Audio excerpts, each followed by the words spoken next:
L'histoire de Léla, la grosse fille. Il était une fois un petit village niché au cœur des montagnes. Y vivait une jeune fille nommée Léla. Léla n'était pas comme les autres filles, belles et minces, du village. Elle était tout à fait différente. Bien qu'elle fût la plus belle de toutes, son seul défaut était son embonpoint. Le secret de sa beauté résidait dans ses yeux verts, qui scintillaient à la lumière du jour et à la lueur de la lampe la nuit. Son visage était radieux et un sourire ne quittait jamais ses lèvres. Sa peau était aussi claire que celle d'un enfant et son cœur était exempt de haine et de malice. Sa beauté était cachée derrière ses rondeurs et elle ne se souciait guère des moqueries des autres filles. Les filles du village n'avaient rien de mieux à faire que de parler de la grosse Léla. Quand elle la voyait, elle disait « Tu pourras bientôt sortir de chez toi. »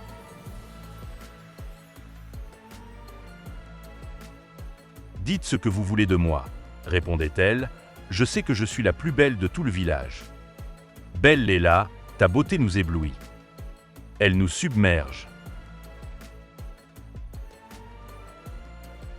Les filles du village étaient impitoyables dans leurs paroles blessantes, mais Léla n'écoutait pas leur bavardage futile. Fille unique, elle vivait avec sa mère dans une petite maison au cœur du village.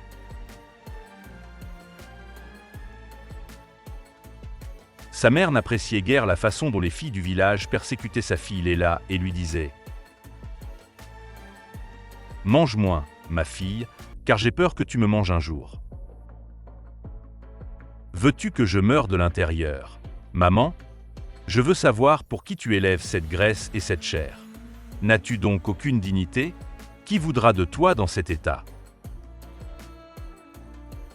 Dieu pourvoit mes besoins, maman, et je n'ai pas encore reçu ma nourriture.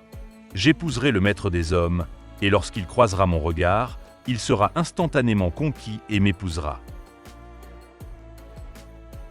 Que Dieu te vienne en aide, Léla. Je ne veux pas cela pour toi, ma fille, et je prie pour que Dieu te guide. La mère de Léla n'aime pas voir sa fille ainsi. Elle voudrait qu'elle soit mince comme les filles du village, mais Léla est têtue et gourmande. Les filles du village étaient impitoyables avec leurs paroles blessantes, mais Léla n'en avait cure.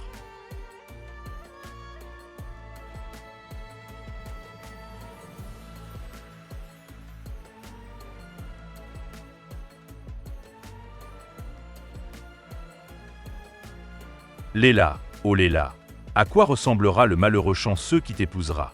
Dis-nous, Léla, sera-t-il gros comme toi ?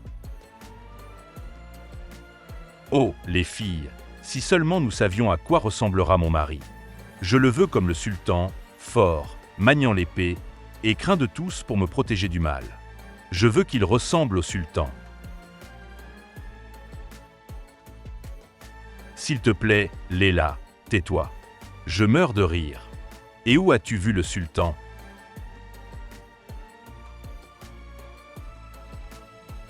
Je l'ai vu en rêve.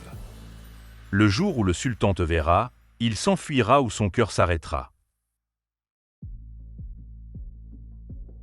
Pourquoi ? Je suis plus belle que vous toutes. Avez-vous de longs cheveux blonds comme les miens ? Avez-vous des yeux comme les miens ? Les légumes, et nous n'avons rien de comparable à votre gras et à votre viande. Les mots n'ont aucune importance pour moi, car la vraie beauté réside dans l'essence, non dans l'apparence. Telle était toujours l'attitude de Léla envers les filles du village.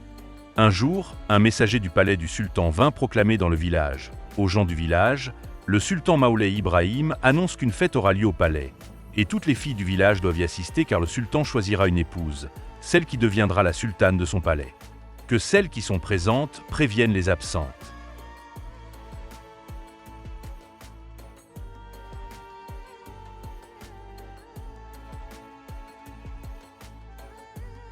Les villageois exultèrent à cette nouvelle, et dès lors, chaque fille se mit à rêver d'être la sultane, celle que le sultan choisirait pour épouse.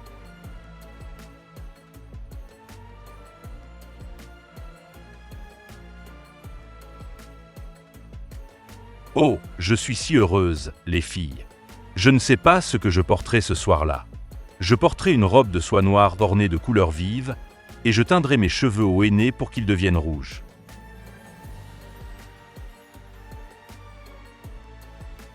Oh, les filles, comme je suis heureuse! Le sultan me choisira-t-il comme épouse? Et pourquoi ne me choisirait-il pas? Je suis belle et je ne manque de rien. Léla était parmi les filles, écoutant leur conversation, un sourire aux lèvres. Ravie, elle ajouta « Moi aussi, je porterai mon cafetan jaune brodé et je me ferai un tatouage au henné sur les mains. Mes cheveux sont blonds dorés, ils n'en ont donc pas besoin. »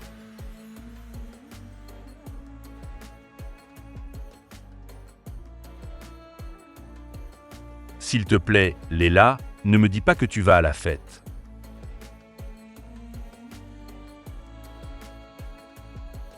Pourquoi n'irais-je pas? Je suis la plus jolie et la plus belle d'entre vous. Tu crois que le sultan délaissera les minces pour s'intéresser à toi? La grosse?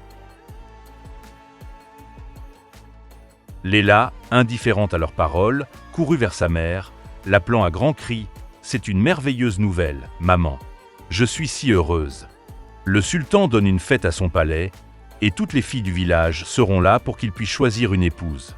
Prépare-moi le henné, maman, et sors mon cafetan jaune du placard.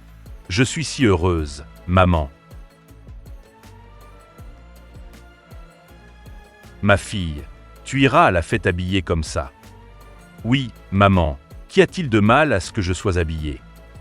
Je suis la plus jolie fille du village, et je suis si heureuse d'aller au palais voir le sultan.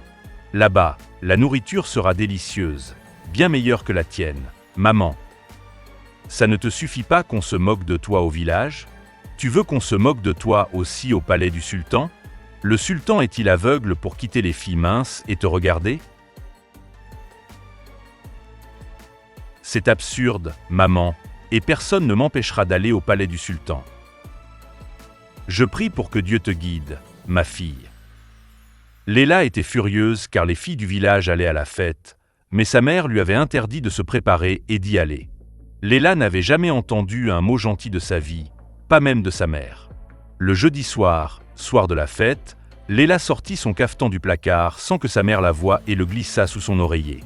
Quand sa mère s'endormit, elle enfila son cafetan,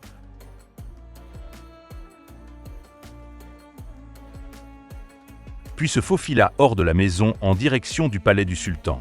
Elle se mit à courir car elle était en retard pour la fête. Finalement, elle arriva et entra avant que la porte ne se referme. Léla était émerveillée par la beauté du palais et ses décorations somptueuses. Elle ne l'avait pas imaginé si beau. Léla entra et parvint à une grande salle où des jeunes filles étaient vêtues de leurs plus beaux vêtements et parées de bijoux et d'or. Léla se mêla aux jeunes filles. Au bout d'un moment, les filles du village la reconnurent. « Regardez, les filles, c'est Léla. »« C'est vrai, c'est Léla.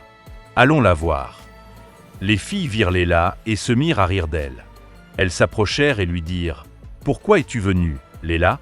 Et que fais-tu avec cette tenue? Si le sultan te voit, il va bien se moquer de toi. » Léla répondit « N'ayez pas peur, les filles.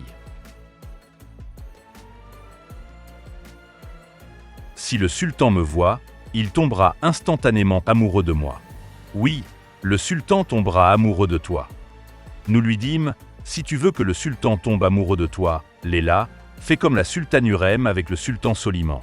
Quand tu le verras, appelle-le par son nom, puis va vers lui et jette-toi dans ses bras. Après cela, il tombera instantanément amoureux de toi et t'épousera. »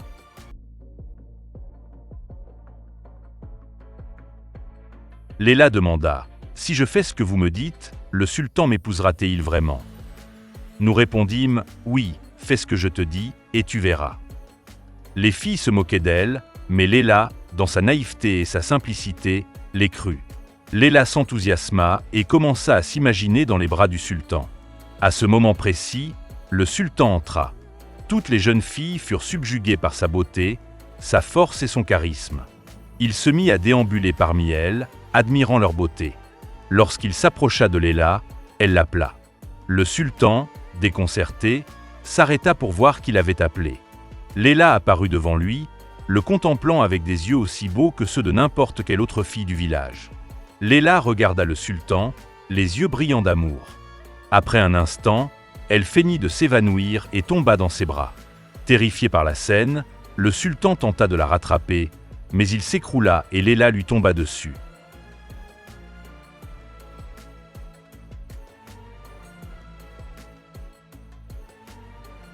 Le sultan avait disparu sous elle et poussa un cri qui l'effraya et l'empêcha de se relever. Tous les témoins furent stupéfaits par la gravité de la situation. Ses amis se moquaient d'elle car elle avait obéi à leurs ordres. Les gardes arrachèrent rapidement Leila du sultan, puis le relevèrent lui aussi. Il était furieux et leur dit « Qui l'a amenée ici? Qui l'a introduite au palais? Elle est venue avec les filles du village pour assister à la fête, monseigneur. J'ai invité des jeunes filles, pas des vaches. Qu'on la sorte d'ici. Je ne veux plus la voir. Et vous devriez remercier Dieu de ne pas vous avoir puni pour ce que vous avez fait. »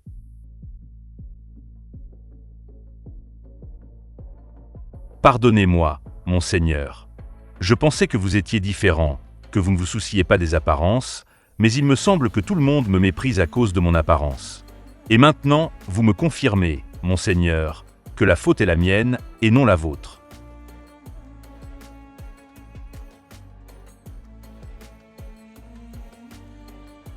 Leila quitta le palais en pleurant sur son apparence, que personne d'autre qu'elle ne pouvait accepter. On ne voyait que son apparence extérieure, pas son âme. Elle se dit « Mon Dieu, j'ai failli tuer le sultan. Je ne peux pas rester la risée de tous. Je dois changer d'apparence et me débarrasser de cette chair et de cette graisse qui me vieillissent et cachent ma beauté. Quand je suis tombée sur le sultan, je n'ai pas pu me relever, et je suis encore. À partir de demain, si Dieu le veut, je me priverai de tout et ne verrai personne, jusqu'à ce que mon apparence change et que je sois plus mince. » Après tout ce qui lui était arrivé, Leila ne supportait plus de voir ses amis. Elle repensait sans cesse aux paroles du sultan qui l'avait humiliée, mais c'était aussi celles qui lui donnaient la force de changer.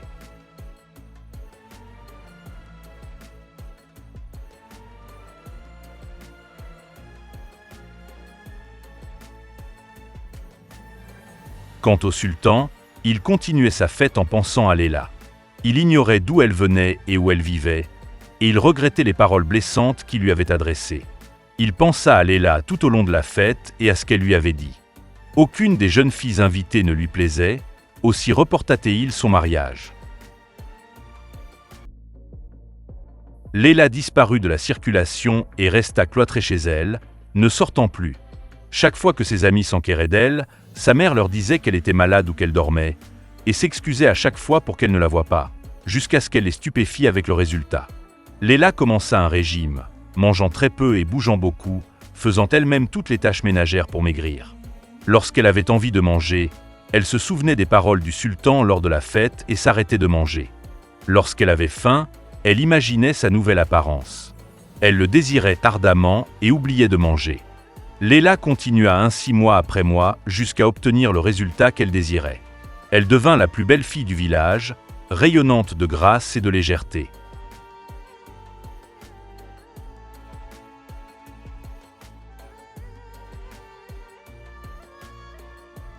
Sa mère était aux anges.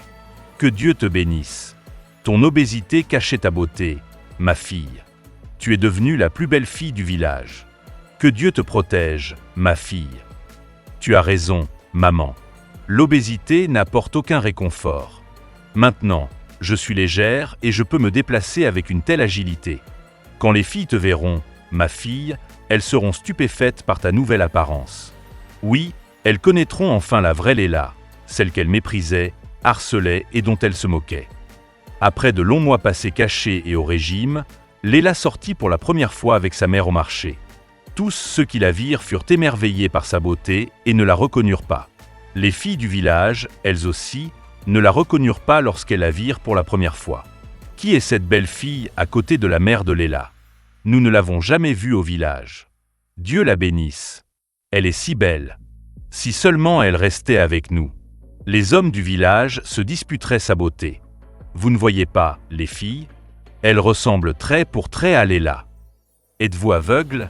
La différence entre elle et Leila est flagrante. Elle a raison, c'est bien Leila.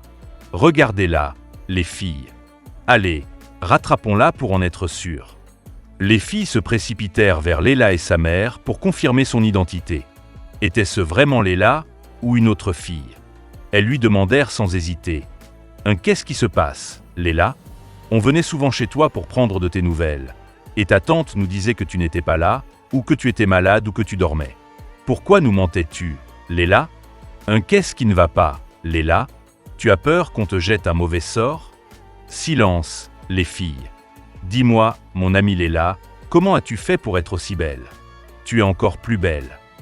Léla ne répondit pas à leurs questions répétées. Elle esquissa un léger sourire sur son beau visage, puis elle et sa mère quittèrent le marché. Léla était devenue une autre personne. Elle avait changé non seulement d'apparence, mais aussi d'esprit. Le temps passé à la maison, sans sortir, l'avait amenée à beaucoup réfléchir sur elle-même, et elle ne supportait plus les insultes. Même ses conversations avec les filles s'étaient raréfiées, et elle ne bavardait plus beaucoup avec elles. Quant à ceux qui l'insultaient, elle leur répondait du tac au tac et défendait ses droits. Car elle n'avait pas oublié cette nuit fatidique où on lui avait dit de se jeter dans les bras du sultan et où l'on s'était moqué d'elle, alimentant ainsi les ragots.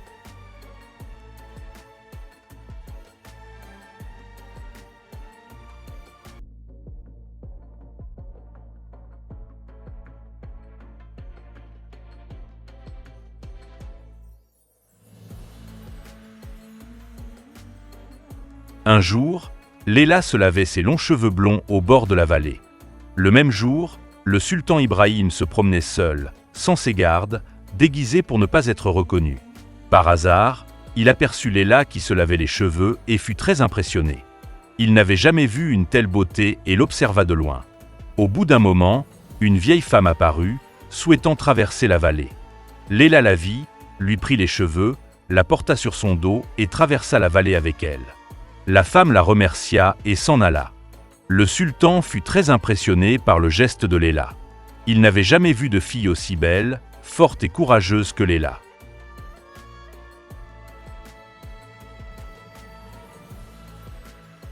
Il s'approcha d'elle et lui dit « Que la paix soit avec toi ». Elle répondit « Et que la paix soit avec toi aussi. Je voyage vers un village lointain, mais je n'ai plus ni eau ni nourriture. J'ai faim et le voyage est encore long. Peux-tu m'aider ? Oui, bien sûr. Attends-moi ici, dans la vallée, jusqu'à mon retour. Je t'apporterai de quoi manger chez nous. Merci. Je t'attendrai. Léla se rendit chez eux, prit ce qu'elle put trouver à manger et puisa de l'eau pour étancher sa soif. Elle les apporta au jeune homme et les lui offrit. Il la remercia chaleureusement, ignorant qu'elle était Léla la grosse, et elle, de son côté, ignorait qu'il était le sultan Ibrahim. Puis elle partit, oubliant son châle. Le sultan ne le remarqua qu'après son départ, le prit donc avec lui et quitta les lieux. Le sultan se mit à venir chaque jour au même endroit, près de la vallée, pour lui rendre son châle, mais elle ne revint jamais. Le sultan envoya alors son ministre et ses gardes au village à la recherche de la propriétaire du châle. Cependant, le châle était neuf, et les villageois ne reconnurent pas celle qu'il avait trouvée. Le sultan était attristé car il avait une fois de plus perdu la jeune fille qu'il admirait. La première fois, il avait perdu Léla la grosse, à laquelle il pensait sans cesse, et après l'avoir humiliée, il ne l'avait jamais revue. À présent, il avait perdu la belle jeune fille de la vallée qui avait conquis son cœur. Un soir, le sultan se rendit déguisé dans la vallée pour se ressourcer. Par hasard, il aperçut la jeune fille qu'il cherchait. Fou de joie, il s'approcha d'elle et lui dit « Où étais-tu passé? Je t'ai cherché partout, mais je n'ai trouvé aucune trace de toi. C'est comme si la terre t'avait englouti. » Elle répondit « Au nom de Dieu, le clément, le miséricordieux. Tu m'as fait peur, mon frère. Pourquoi me cherches-tu, mon frère? Que veux-tu? N'as-tu pas dit que tu étais en voyage et que ton voyage était long? Oui, oui, j'ai voyagé et je suis revenu. Oui, je suis revenu pour te remercier de ce que tu as fait pour moi ce jour-là. Non, non, je n'ai fait que ce qui était nécessaire. Dis-moi ton nom, s'il te plaît. Je m'appelle Léla, et toi? Je m'appelle Ibrahim. Ibrahim, comme le nom du sultan, que Dieu lui pardonne. Pourquoi? Le sultan t'a-t-il déjà fait du tort? Oui, c'est une longue histoire. Viens t'asseoir près de moi, que je te la raconte. Léla lui raconta son histoire, celle d'une jeune fille rondelette dont elle était la cible de moqueries et de railleries. Elle lui parla des brimades subies par les filles du village. Son récit parvint jusqu'au palais du sultan, et les paroles de ce dernier la blessèrent profondément, la poussant à envisager un changement radical. Elle lui confia le régime qu'elle avait suivi pour retrouver la silhouette fine et la beauté qui lui connaissait. Le sultan fut stupéfait d'apprendre qu'elle était la même jeune fille qu'il avait connue, mais il n'osa pas révéler sa véritable identité. Son amour pour elle s'intensifia lorsqu'il découvrit les épreuves qu'elle avait endurées pour atteindre sa position actuelle. Son engouement grandit, et il devint certain qu'elle serait la femme de sa vie, celle qui deviendrait la sultane. Il décida de s'excuser auprès d'elle devant les mêmes invités, lors de la fête où il l'avait tant blessée.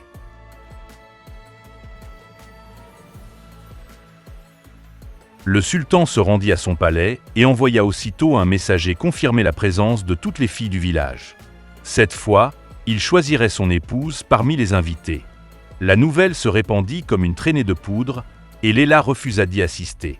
Cependant, sa mère l'encouragea et prépara sa plus belle tenue pour l'occasion.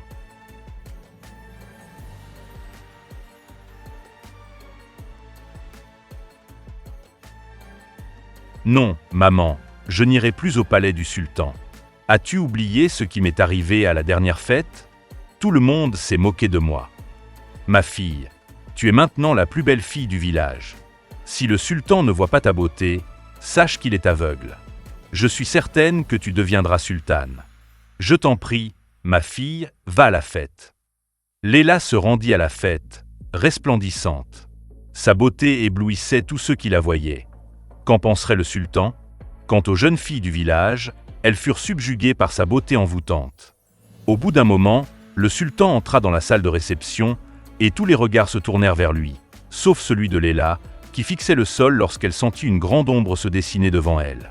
Elle leva la tête et vit le sultan. Elle avait peur et se dit «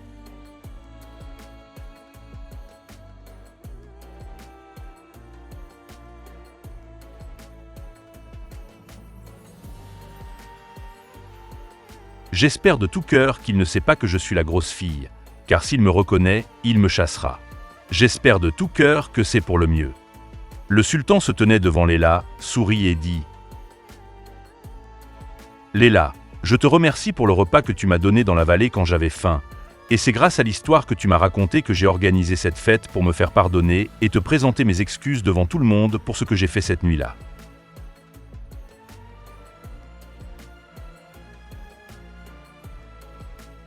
Léla, abasourdie par les paroles du sultan, ne comprenait rien et resta silencieuse, le regardant avec étonnement. « Est-ce vous ? » ?»« Oui, je suis l'homme que vous avez rencontré dans la vallée et qui vous a apporté à manger. Je vous présente mes excuses pour ce que j'ai fait cette nuit-là. Donne-moi ta main, Léla, et viens avec moi. » Léla prit la main du sultan, qui la prit et la conduisit devant son trône. Devant tous les invités, il dit « Léla, veux-tu m'épouser ? Tu as conquis mon cœur. Tu es la plus belle chose que mes yeux aient jamais vue. Je te demande ta main devant vous tous. » Léla accepta la proposition du sultan, et tous applaudirent et se réjouirent, sauf son ami. Ah, les caprices du destin! Qui aurait cru que Léla, dont nous nous moquions, épouserait le sultan et que la fortune lui sourirait, tandis que nous étions trahis? Jamais nous n'aurions imaginé que la rondelette Léla deviendrait l'épouse du sultan. Oui, mes filles, sa rondeur dissimulait sa beauté, mais grâce à son intelligence, elle a su lever le voile pour révéler sa beauté envoûtante. Gloire à Dieu! Le sultan lui a présenté ses excuses, et nous devrions en faire autant, car nous l'avons profondément offensé. Que Dieu nous pardonne. Ainsi s'achève l'histoire de la rondelette Léla, que Dieu récompensa pour sa patience et sa détermination.